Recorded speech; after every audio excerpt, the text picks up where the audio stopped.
4 PM news network में दोस्तों आपका स्वागत है। मैं हूं आपके साथ राशिद ज़हीर। मेरा मन तो ये चाहता है कि मैं आपको इस तरह की ख़बरें सुनाऊं कि जिससे मेरा, आपका, आम जन का, प्रदेश का और देश का फ़ायदा हो। लेकिन मैं क्या करूं, जब गोबर खाने वालों की जमात इतनी बड़ी हो चुकी है तो वो गाहे बगाहे हमारी नज़र अपनी तरफ खींच ही लेते हैं। और जब विधायक हो, बागपत पहुंचा बीजेपी का एक विधायक जिसका नाम है नंद किशोर गुर्जर, काफ़ी ज़्यादा मशहूर है, आपने देखा है। शायद मैं इसकी जीवन में दूसरी या तीसरी बार खबर बना रहा हूं, क्योंकि मैं इस तरह के लोगों को हाईलाइट करना नहीं चाहता। इनकी जो बातें निकलती है मुंह से, उसमें और शिट में कोई ज़्यादा फ़र्क होता नहीं है। लेकिन मजबूरी यह है कि जब लॉ एंड ऑर्डर के लिए मसला बन जाए और नफ़रतें बिखेरने का काम होने लगे और देश की जो हारमनी है और भाईचारा है वो बिगड़ने का काम होने लगे, तो मजबूरन सरकार हालांकि संज्ञान तो लेगी नहीं, लेकिन उनका संज्ञान खींचने के लिए इस तरह की खबरें बनाई जाती हैं। खुलेआम कह रहा है कि अगर मिसाल के तौर पे कोई गाय को काटे तो पुलिस का इंतज़ार मत करो, उसकी गर्दन खुद काट दो। वाकई जुर्म है।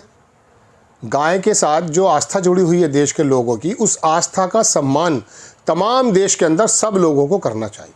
कोई अगर ऐसा करता है, गाय को काटने का काम करता है, कुछ ऐसा करता है, वाकई वो लॉ एंड ऑर्डर के मुताबिक मुनासिब काम नहीं कर रहा, उसको उसकी माकूल सज़ा मिलनी चाहिए। लेकिन ये देश रवांडा तो है नहीं, अफ़गानिस्तान तो है नहीं, यहाँ पर एक तरीके से काम चलता है। इंदिरा गांधी के मारने वालों को भी फ़ौरन एकदम फांसी थोड़ी ना चढ़ाई गई है, लंबा समय लगा है, सारा काम होता है। राजीव गांधी को उड़ाने वालों की, जो बम से उड़ा दिया गया, उनको भी फ़ौरन फांसी थोड़ी ना दे दी गई है, समय लगता है। तो यहाँ पर मिसाल के तौर पर अगर कोई ऐसा कृत्य कर रहा है तो वो अपने लोगों में क्या कर रहा है, मैं वीडियो दिखाऊंगा आपको, और फिर आपको ये पता चलेगा कि दरअसल आपको और मुझे किस ट्रैप में इन जाहिलों ने फंसा रखा है। मैं जाहिल इसलिए कह रहा हूँ सब लोगों को, जो भी लॉ एंड ऑर्डर तोड़ने की बात करता है या मिसाल के तौर पे देश के अंदर कुछ ऐसी बातें लाने की कोशिश करता है जिससे हारमनी और आपस का सामंजस्य, आपस का जो भाईचारा वो ख़त्म हो, तो वो जाहिल के अलावा कुछ नहीं हो सकता। कोई सोलंकी साहब हैं, उन्होंने छापा है कि बागपत पहुंचे बीजेपी विधायक नंद किशोर गुर्जर का बयान, कहा पुलिस का इंतज़ार नहीं, गाय काटने वालों को मार देना चाहिए। बोले बाबा साहब ने दिया है हमें यह अधिकार। बीजेपी विधायक, छोटा सा वीडियो देखें आप। अभी एक मौलवी बोल रहा था कि मुसलमान गाय नहीं काटते और विधायक को नहीं बोलना चाहिए। हमने कहा है हमारी माँ को, अब ये बताओ, आपकी माँ है, हमारी माँ है, हमारी बहन है, उसको कोई मारने जा रहा है, गर्दन काट रहा है, तो हम क्या ये कहेंगे पुलिस वालों को, भाई साहब थोड़ी देर मत काटो, मैं पुलिस को बुला रहा हूं? वो तो काट के चला जाएगा, हमें मार देगा। हमें क्या करना चाहिए बताइए, क्या करना चाहिए?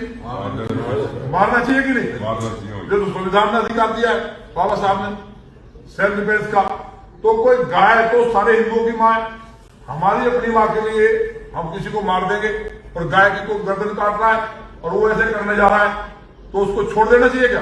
अगर हम सच्चे सनातनी है, राजनीति और जीवन रहे ना रहे, गाय के लिए महाराज दिलीप ने शेर के सामने अपने आप को सौंप दिया था कि गाय को मत मारिए। भगवान राम का जन्म गाय के लिए हुआ, भगवान श्री कृष्ण जी का जन्म। ये वीडियो आपने देख लिया। अब ये विधायक जो है, ये एक एग्जाम्पल होना चाहिए लोगों के लिए, लेकिन ये तो मारने का ऐलान कर रहा है। अब बात यह है दोस्तों कि इसने बाबा साहब का नाम भी लिया है। सेल्फ डिफेंस को इसने किस प्रकार से अपनी माँ से जोड़ा और माँ से फिर जो है गाय माता पर जोड़ा, और फिर किस प्रकार से जो है खुद को खुद ही जो है कह रहा है कि मार देना चाहिए। दोस्तों बात यह है, दरअसल ये इन जैसे जो कुकुर मुत्ते पैदा हो गए ना, इनकी गलती नहीं है। होता यूँ है कि जो बहुत बड़े बड़े बदमाश बने थे किसी ज़माने में, जब सरकार ने खुश होकर के उन्हें मुखिया बना दिया है, कोई मंत्री बना बैठा, कोई चीफ मिनिस्टर बना बैठा है, तो इनको ये लगा कि हम भी जहरीले बयान दे करके लाइमलाइट में आ जाएंगे, आला कमान खुश होकर हमें शाबाशी देगा, जैसे गब्बर शाबाशी देता था। इस तरह से इन लोगों ने ये नफ़रत भरे बयान, ये अकेला थोड़ी ना है। इसी गाज़ियाबाद में जो लोनी का विधायक है, गाज़ियाबाद के बराबर में वो बिना नहाए धोए के आपको देखा होगा कि महाराज बैठा रहता है। परसों मैं उसका बयान देख रहा था, हकीकत में मुझे लगता है कि वो नहाता भी है नहीं, शक्ल सूरत से भी खंजीर ही मालूम देता है। माफ़ी चाहूँगा, मैंने नाम तो किसी का लिया नहीं है। तो कहने का मतलब ये, उसका आह्वान देखो क्या है यानी कि बात यह है दोस्तों कि देश के अंदर ये जो हारमनी थी, जो प्यार मोहब्बत और भाईचारा था, इसको ख़त्म करके आला कमान के सामने हम कैसे हीरो बन जाएं और आला कमान हमें कहीं का मुखिया बना दे। ना मैंने आला कमान का नाम तुम्हारे सामने लिया है, ना मैंने किसने कहा उसका नाम लिया, लेकिन मैं आपको इशारों में समझा रहा हूँ। ये मेरी बदकिस्मती है, मुझे साफ साफ बता देना चाहिए, क्योंकि वो तो बयान उसके वीडियोज़ में हैं। समाज के अंदर इस प्रकार की जो नफ़रतें फैलाने वाले कुकुरमुत्ते उगाते हैं, ये जानते हैं क्या है? ये समाज पर कैंसर है। अब मजबूरी यह है और बदकिस्मती यह है, और मैं कह सकता हूँ कि हमारी नासमझी यह है कि हम इन लोगों के ट्रैप में आ जाते हैं। अगर ये ऑक्सफोर्ड से पढ़ा होकर आकर के बात करता तो लगता भाई ऑक्सफोर्ड से आया, कोई काबिलियत की बात हो गई।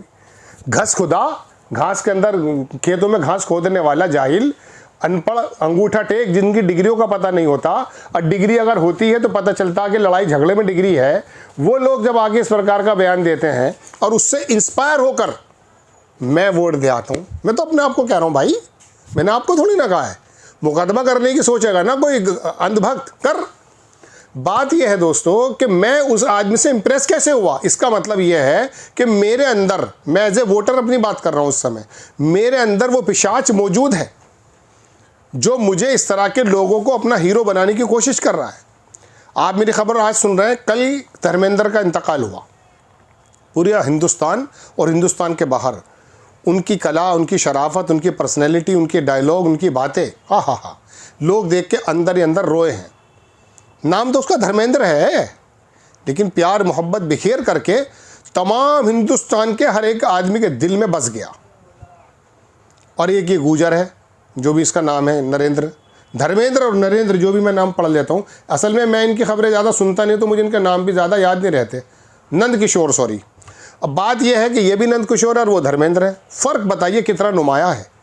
एक धर्मेंद्र के जाने से पूरा हिंदुस्तान रोता है और एक नंद किशोर नाम का एमएलए नफरतें बिखेरता है। एक वर्ग, मैं हकीकत बता रहा हूँ आपको, इसको पसंद करने वाले लोग बहुत कम हैं। अगर आप ये सोचते हैं कि बीजेपी के लोग वोट में जीत गया है, तो मैं आपको बता दूं उनकी मजबूरी है, क्योंकि विपक्ष के अंदर भी सारे के सारे लंका में तो 52 गज के हैं ना। कोई डकैती कर रहा है, कोई चोरी कर रहा, कोई घोटाले कर रहा, कोई लाल टोपी, कोई नीली टोपी, सब ने अपने अपने बांध रखे हैं। तो इंसाफ पसंद तबका भी ये सोचता है 60-70 साल कांग्रेस को निभाया है, चलो बीजेपी को देख लेते हैं, गुजरात में कुछ तरक्की करके आए हैं।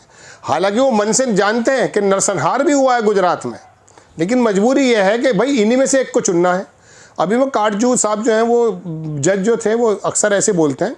तो मैं उनका एक अचानक वीडियो कल परसों आई मेरे सामने, वो कह रहे मैं तो किसी को वोट नहीं देता, सब ऐसे गुंडे हैं, मैं किसी को वोट इसलिए नहीं देता। कह रहे लोकतंत्र के, नहीं लोकतंत्र में तो विश्वास है मुझे, लेकिन जब मुझे चुनना ही गुंडा है तो मैं क्यों चुनूं। बड़ी अच्छी बात है, चूँकि आप किसे चुनेंगे बताइए, सभी जगह इस तरह के लोग हैं।